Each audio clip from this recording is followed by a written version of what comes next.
Hello, welcome back everybody to another video. So I'm going to be live trading, okay, the market. I'm going to show you with the footprint how I'm reading the volume, what I'm doing, and we'll take an actual trade. So let's hop over to the charts. So again, NQ, 1 minute chart. This is DeepCharts, okay? Now I've actually got a Ola Prime account here ready. This is a CFD account, a challenge account, a 50k challenge account. I've got this loaded up with the NAS 100. Okay, it is a CFD account, but we do offer futures as well. We have futures and CFDs. So pick your poison. But you can trade. What's important here is you can trade. You can use the NQ, so the Nasdaq basically. You can use the futures data to trade off a CFD broker or prop firm, etc. Right? It's the same chart. Okay. You can see the chart's exactly the same, so don't be afraid to do that. But anyway, let's actually break down what we're seeing. So we are, it's more of a downtrend right now. We're pushing down. So we're really only kind of looking for shorts at this moment in time. Okay, we're looking at the volume. Notice that huge chunk of volume. What happened there? Well, easy to see, right? Oops, that was a terrible line. But basically, we took out that low, and some buyers tried to come in, potentially, getting out. Some buyers tried to enter actually at 202, and then instantly stops were triggered. Buyers stops were triggered. So let's see. We need to be in an area where we're not. What's the word? We're not in unexplored territory. Right now, we're kind of in unexplored territory. There's the first candle where we're not. But I'm not going to account for this volume. I don't care about this volume right now because I'm going to be reading it as more as potentially sellers getting trailed out. I'm not really interested in that volume. Okay. I am actually, truth be told, this 202 confuses me a little bit. This is actually very strange. You don't really see that very often. Near a low and then a big chunk of buyers. I would have loved to have actually seen what happened in real time there, if that was all one go or not. But that doesn't quite make much sense to me. So I am actually a little bit... There's a question mark there. That is odd. And when something is odd in the market, I usually look at it as why. I try and question why. I am for now going to just say that is... some crazy buyer tried to get in at the low and failed. But, when volume doesn't quite make sense, you can also sometimes don't, like in the back of your mind, see it as potentially insider trading. Maybe someone knows something. Who knows? But we're going to ignore it for now. But I'm also, because of that, I'm not going to be opposed to actually taking longs in this market as well. If I see something interesting that supports a theory, I may actually take a long. But right now, we're kind of in unexplored territory. It's not a great, this isn't a great place to make trading decisions right now. But we're going to wait. We're going to be patient. We're going to see if there's anything. I am seeing a lot of buyers come in. These are real buyers, which is slightly, I want to see how they react, these buyers. I'm going to just load up my chart. Ooh, big chunk of buyers coming in. These buyers are for some reason, very eager to push this market up. Sellers came in, real sellers here. Now we've got real buyers and real sellers. Let's see who actually wins this battle. Sellers seem to be winning. Yeah, they won that. But if we get above those sellers and buyers come in heavy, I will be willing to go in long. But at this moment in time, that hasn't happened. So I'm really keeping my eye on the volume right now. Because I would actually be willing to go long. Although it's against the trend. Even if it's just a short scalp. Ooh, here we go, 20. 20. I want to see if those buy numbers increase. 40, 50. I am actually going to go in long. I'm going to go 2 contracts long. Or 2 lots long. Quickly. My stop can literally be below the low. So very tight stop. Right? Because I am guessing these sellers might be trapped here and these buyers might be trying to squeeze out some sellers. And I think, and it looks like that is exactly what's about to happen. Look at those buyers come in really heavy. Something wasn't right. Notice, we'll get to that in a minute, but let's see if those buyers actually have some follow through, right? This could be an element of sellers getting stopped out, to be fair, some of this volume. But if that is an element of fresh buying, which I think it is, we could have a very, very nice trade here. Oh, this is looking really good. I'm liking this pop. I want to see these buyers keep that momentum going, keep adding volume, and sellers give up. So this is actually quite interesting. You're seeing me trade against the trend here, which is absolutely fine to do if the context is okay, right? Now, I am getting ready because we are in a very bearish market. The sellers could always take control here. So I'm going to be very cautious at potentially getting out. But I need to see buyers get above that 52 sellers. Get above, add volume now, and another pop up. 60, 50, 80, good. Come on, come on, keep that momentum. I need to see. We really don't want to get below, much below here. We don't want to get much lower than here. If we start getting here, I'm getting out, right? I don't really want to get much lower than that line there. Okay, I want to see buyers hold the line, keep adding, because there is definitely something interesting going on here. I think there could be an element of insider trading. Someone knows something, but, you know, I'm not a conspiracy theorist here. It happens all the time, but we want to see those buyers come in strong. There we go. Come on. Keep that momentum. There we go. 40, 50. Beautiful. That's what I want to see, right? Now my stop really can be moved up to about, you know, here. It's going to be a pretty much break-even kind of, not break-even, but, you know. But I will manually get out if I see anything I don't like. I don't like those sellers coming in. But we need, as long as we can stay above. I didn't like that chunk of sellers coming in there. This could potentially be all it can give us. I'm not seeing any buyers really fighting them off yet. There was a bit of buying, but big selling coming in.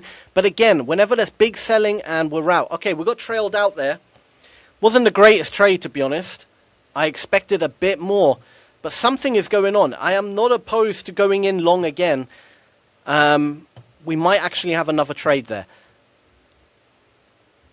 Those sellers came in very strong in that candle, and there's nothing you can do. But if we can squeeze some of these sellers out, which I believe we can, I think buyers might still have it in them. If I see a bit of buy pressure come in legit, like these people here, but it's only 20, 30, I want to see a big chunk. If we get a chunk of buyers coming in, I'm jumping back in. 10, 4, 7, 40. Oh, that wasn't bad. All right, I'm going in. I'm jumping back in for these buyers. Let's see if we can have that extension this time. Got to set a stop. My stop is going to be, you know, just below that candle. Set that. I think that will sellers one last push to try and get the market down, and they're getting squeezed out and they're failing. I think this is the real move now, and we should get a very nice pop if buyers keep doing what they do. So notice it's all about reading the correct volume. It's about knowing what volume to ignore, what volume to actually chase. If you could chase the right volume, you'll generally be 9 times out of 10, you'll be on the correct side of the market and you'll be okay. And you're always going to, you know, at least be in some kind of profit. If I decide to get out now, you know, $30, all right, fine. It's only a small position. I only put one lot there. But I'm just watching those sellers. I don't want to see those sellers take any... Those sellers keep trying to come back in. They're not giving up, these sellers, which is slightly annoying. We've got a bit of a battle here, but I do think buyers are going to start finding their footing here and be a bit more aggressive. I want to see these buyers hold the line. That's it. Beautiful. You see how the candle jumps up and the volume spikes. That is it. Get above those sellers. Trap them and push above. Break the high and watch the number. And we want to see a pop in the buy numbers. That's what we want to see. But if it doesn't really happen, hey, I'm good taking the money. Sometimes the market will give you a nice extension. Other times it will give you just, you know, a little bit. That's it. Get above those sellers. It is a bit of a choppy market, kind of up, down, up, down. There we go. Come on. They keep getting absorbed a little bit at the highs, which is slightly annoying, but I need to see that pop to indicate sellers have been stopped out, and then I want to see a rush of buyers come in. So I want to see a big buy numbers appear. 60, that's it. That's sellers getting stopped out. And then I need, notice how it went from 70 to 20. That's a big chunk of sellers came in buying the top. Then sellers, every time they get stopped out, they re-enter, right? So we need to see buyers come in with the same aggression, right? 30 went from 50 to 30. That means another 20 sellers coming in. Right here is where the battle's going on. We need to hold this line. Buyers need to hold that line. If they fail here, we're getting out. Buyers got to hold the line. Hold the line, buyers. There we go. Keep holding the line. That's where the battle is, right here. Sellers are still trying to come in. Come on, buyers. It looks like they might have just failed again. Very annoying. Will buyers buy the dip? Who knows? That was slightly annoying, but they just failed there at the bottom. I'm going to let it play out. I think buyers are going to willing to come back in a bit lower down. But this is the area right here. This is where it is interesting. This is where the battle is occurring. So it's okay. We're in a little bit of drawdown. That's absolutely fine. I think buyers are going to buy that dip again and push it up. They are very eager in this market. We need to see these buyers hold the line. If not, I think we have another push potentially here. Look at that. Another 100 coming in. Buyers are in drawdown, which isn't good. I want to see those buyers really come in. I need to see buy numbers come in soon. Otherwise, I will have to get out of this trade. Unfortunately, this trade will not work out. Okay? So it's a bit of a longer one. I'm trying to hold it a little bit here because I think if we can squeeze these sellers out, this is a full-scale reversal, in my opinion. And I think we could even, target, take profits, maybe some of these highs at the top here, right? Especially that high there. That's a really nice one. We could definitely target that. Okay? So I'm going to hold it a little bit. The risk-reward is great. There's some buyers coming in. Let's see if the buyers can come in with another stab at it. We're just in a bit of a sideways consolidation market. Look at all the volume the sellers are posting. This is another very important thing. Look at these sellers and the volume that they're posting in. But the market's not really dropping down. Notice that. You've got to always look at the efficiency of the market. If sellers are coming in really strong and the market's not actually dropping, it only takes a little bit of buyers to come in to really get this market up. And we're seeing, small buyers right now coming in. I do want to see big buyers come in, obviously, because if they have to come in order to really get the market up. But buyers are more efficient at this moment in time, which is okay. And I think we can, again, squeeze out all these sellers. And that's what they're doing. They're just constantly trapping and squeezing these sellers. Okay? So it is still looking good for a buy. I may even add another position, to be honest, because I'm starting to like what I'm seeing. I'm going to add another position, right?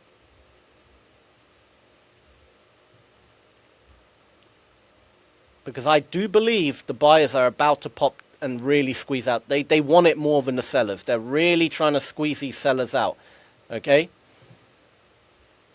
You're seeing sellers just failing. Here we go. Let's see if they can finally break this area and really create a pop. We need to see a big pop. Every time we get to this kind of area here, the sellers come back in, as they do right now, right? But we need to see buyers come in now, right? We're never going to break this area unless buyers are willing to buy higher up, which they're starting to slowly willing to buy. I mean, they're back down to 4 again, but they did get it to 20. Look at those sellers come in, absolutely insane. This is actually a perfect opportunity right now to really squeeze out these sellers. Here there comes the squeeze. Boom. That was it. That was it. You notice how they trapped those sellers and really squeezed them out. That's what the buyers are trying to do. Okay? This could just be the pop I am looking at potentially getting out because sellers are still trying to get in, but we need to see those buyers really push the market up. If they're not able to do so, we could have another rotation, and I'd rather take the money. Come on, buyers. Give me that pop. 30. Come on, get a bigger numbers here. Sellers are still trying to get this market down. 40, 50. Let's trap them and push up one more time. Come on, 60, 70. There it is. Beautiful. 30. Come on, keep adding volume, buyers. Let's squeeze out these sellers again. 90, 60, 70, good numbers, but they are still getting absorbed. But as long as buyers keep buying the top, we have got this. We have got a great move. I would say TP should be hit. Come on, a little bit more. They keep getting absorbed at the top. I think they will pop, but truth be told, I'm probably happy to take the money here. I think there could be another, potentially a small rotation coming. But or the pop might happen now because that's just jumped up. I think I got out a little bit early. There's the pop, but never mind. I took the money, right? Because it is very volatile here and sellers aren't giving up either. But I do think this is now rotating into a bullish market for the short term. But that is basically how you do it, right? Okay. Let's close this and let's walk over what we did there, right? There's a lot to unpack here. A lot to unpack. I'm going to unpack especially that last little bit here. That was the real move. You notice when those sellers came in hard and instantly we got above them. The moment those sellers came in, and we know those are fresh sellers. We already traded here. Can't be stop losses, can't be take profits. Those were real sellers, right? The moment they got in, okay, and failed to get the market down, and we instantly traded above them, that was getting hard, right? That was your moment to jump in hard because that's where the trap is set and buyers are going to really take advantage of those sellers, right? It's always about who you're taking advantage of. Essentially, the market is ruled by pain, right? People's pain moves the market, okay? Pain is what moves the market. And what do I mean by pain moving the market? Well, think about it. If you're one of those sellers and you've just entered 130 signed contracts, right? Big amount of money. And you're instantly in drawdown and it's going against you. Buyers are, other buyers are going to see that. Take advantage. Let's squeeze that person out because that's going to create a pop, right? Your stop might be here. Their stop is obviously above that high. You're forced to get out the market. You're forced to make a decision. People are forcing you to get out the market if it goes against you. You can't be forced to exit if you're in profit, right? If you're still, say we're still in this buy trade, no one can force us to get out this market, right? We can hold it. It's fine. We're chilling. We're in profit, right? But when you're in a loss, when you're in drawdown, you are forced to exit. You have to get out. What are you going to do? Hold it? And make the loss worse and worse and worse and worse. No, you have to get out. You've got to have strict risk management, right? So that is why that works so well. And that's what I mean. Pain moves the market. It's ultimately the pain of those sellers losing is what's causing this market to go up, right? But yeah, that is another thing I wanted to point out. Right, when we were in drawdown, right? Remember, our stop was about here. So we got close to getting stopped out. And that's fine. If we get stopped out, it's absolutely fine. Jump back in if the opportunity arises. Truthfully, if we got, say the market came down and stopped us out, when I saw that, I would have jumped back, instantly jumped back in again, right, for a buy. Okay? Even probably a bit before that. I think I added another position earlier on, right? Again, you can see how I added positions the more confident I got on this trade. And the reason I got confident as well that this is going to go up is because all these sellers coming in and they were failing. They weren't getting the market down. Again, here, these guys, right? These sellers here told us everything we knew about this market. It's unlikely the sellers are going to be able to get this market down because if 62, 60, another 60, 30, a lot of volume isn't able to break this area right now and push this market down, they're going to need double that maybe triple, who knows, right? But they're going to need a lot more volume to actually get to where my stop is. So I'm happy adding more risk onto this trade, right? Add another position because the likelihood is buyers just need a little bit of volume. They were far more efficient in the market to get this market up. And you saw that in the numbers, right? Buyers didn't have to post that much volume to kind of hold the market. Yes, when they did start posting volume, decent sized volume, 40, 40, 50, and then, another 38, 40, look how we popped, right? That is the beauty of it. So, yeah, that's pretty much it. You're reading what's important. I know it's hard when you're starting, with the footprint order flow to chase the wrong volume, right? You see big numbers, you want to chase it. A lot of people would have got trapped in that 133, right? A lot of people would have got trapped, okay? Because they would have looked at it as, oh, I'm only looking for sells, and I was the same at first. I thought only shorts at first, right? I thought the same thing, okay? But a lot of people will be like, we're in a bearish market. Oh, look, 133 sellers, must be fresh sellers, let's short here. And they would have got wiped out, right? But I already flipped in my head. I already recognized, I don't think the sellers are taking this down. Even though we are technically at that point, we were still technically in a bearish market, right? So where's that point? That point was here, right? So if we forget all this right now, just cross that out of your mind, we're in a bearish market, right? It makes sense. But notice the supply and demand. Notice the actual efficiency of the market. It was telling you way before, few candles before, in this area, it was already telling you it's unlikely the sellers are going to do any damage, right? They were coming in aggressively. They were fighting. They were fighting and fighting and fighting, trying to get this market down, but they just weren't able to do it, right? Even with the volume that they were posting, big volume, and they still couldn't get it down. Align yourself with the more efficient side of the market. Always align yourself with more.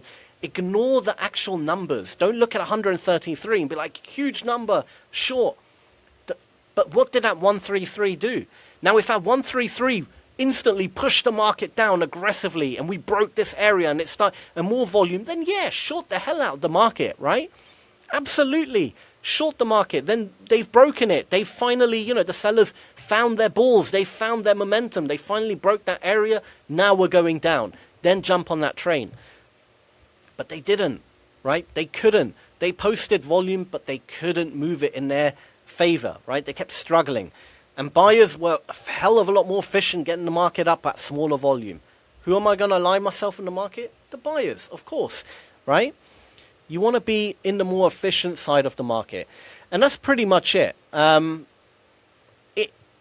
Keep watching these videos. I'm going to be doing many videos where I'm breaking down the footprint in real time like I'm done here, right? Because I know hindsight videos, a lot of people, a couple of people in the comments are saying, yeah, but this is hindsight. Do it live. It's different. That's fine. I'll do it live. It's no big deal, right? It's actually better doing it live because you get to see the numbers develop, right? In hindsight, it's harder to actually do because you don't know, for example, did that 133 come in trickles of like 10, 20, 5, whatever, and work its way to up to 133? Or did it come in one big chunk? It came in one big chunk. That's all we needed to know. That, these people are vulnerable and they're in drawdown. Get the hell into this market. Squeeze the hell out of them. They're going to be squeezed out. It's almost guaranteed, right? So yeah, doing it live is actually, funnily enough, easier than doing it in hindsight. Believe it or not, that's the beauty of footprint trading. Hindsight is actually harder to figure out. If you go on a chart in hindsight on the footprint and you try and figure out what's going on, it's actually a lot harder to figure out than seeing it live, right? Seeing it live, you get to see the numbers develop and you can actually figure out. It's easier to figure out. So yeah, I'm going to be doing many videos like this very consistently moving forward now, okay? Keep watching them because every day the market presents a different version. It's not always going to be tomorrow. We're not going to have this kind of setup. We're going to have maybe a different setup, and you'll see how I read that in real time. And that is how it equips you to. And if you do something over and over long enough, you will learn it, okay? And it'll become like second nature. It's like a language. I always call it, reading the footprint is like learning a new language. At first, it's just noise. Doesn't make any sense to you. It's just like any language. If someone's speaking a foreign language to you, you don't know what the hell they're saying. But once you learn that language, your brain converts those random noises or these random numbers into something meaningful. And you understand it and you can just read it and you can trade, right? You're not always going to be right, of course. There's going to be times you're going to be wrong. That's fine, right? But you should also be able to recognize when you're wrong quicker as well. using the footprint, which is great. But hope you guys enjoyed that little video. Leave a thumbs up, subscribe, turn on channel notifications, do all of that good stuff because it really does help me out. And tune back in for the next time I trade. Like I said, many videos coming out. Keep your eyes peeled. The little notification button will let you know every time. And follow along and trade with me. And I promise you, you'll learn it and it will become second nature. And your trading will really elevate. So thank you guys for watching. I'll see you in the next video. Take care for now. Bye-bye.